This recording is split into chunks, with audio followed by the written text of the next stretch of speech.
जों दिनै अर्गें मोशन पिक्चारनि बानजायनायाव मोनसे गोदान बड' वेब सिरिज लाबोनो थांगासिनो दं। बे वेब सिरिजनि मुङानो जाबाय दान खोमसि।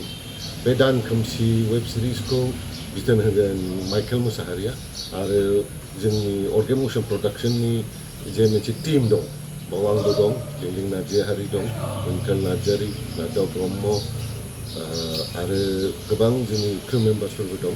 स' बेफोर जों ज' जानानै बे दान खोमसि वेब सिरिजखौ लाबोनो नागिरदों आरो बे अडिशन लानायनि थांखियानो जाबाय जे जोंनि बर' लाइमोनफोर जायफ्रा ड्रामा एक्टिं थिएटाराव इन्टारेस्टेड दं बिसोरखौ जाहाथे जोङो गोदान लाइमोनफोरखौ जाहाथे जोङो बे फिल्डआव खाबु होनो हायो। ओंखायनो बे अडिशनखौ लानानै जों मोजां मोजां महरगिरिफोरखौ सायख'नो थाखाय बे अडिशनखौ खुंनाय जादों।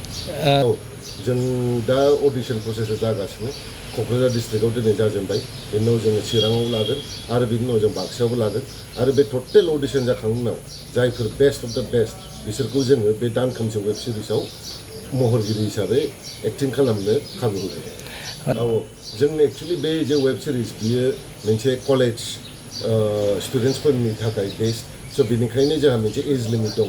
जों फार्स्टआव 20निफ्राय 25सिम होदोंमोन, दा खिन्थु जोङो 18निफ्रायनो लाजेनबाय आरो 28 इयार्ससिमबो जों एक्सेप्ट खालामदों। स' बे एज ग्रुपआव जाय जाय लाइमोनफ्रा गोलैयो बिसोर बे वेब सिरिजनि थाखाय अडिशनाव एप्लाइ खालामनो हागोन।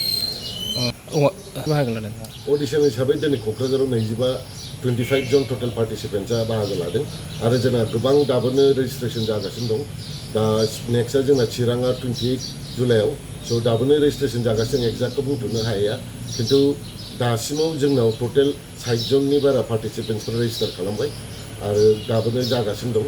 स' बे 60 जनाव दिनै 25 जना दिनै क'क्राझार डिस्ट्रिक्टआव अडिशन होफैदों।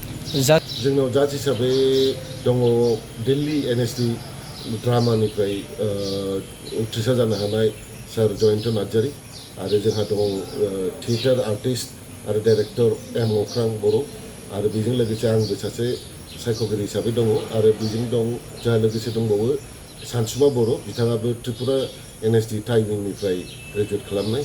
स' बिथाङाबो सासे सायख'गिरि हिसाबै बे वेब सिरिजआव अडिशनाव दङ।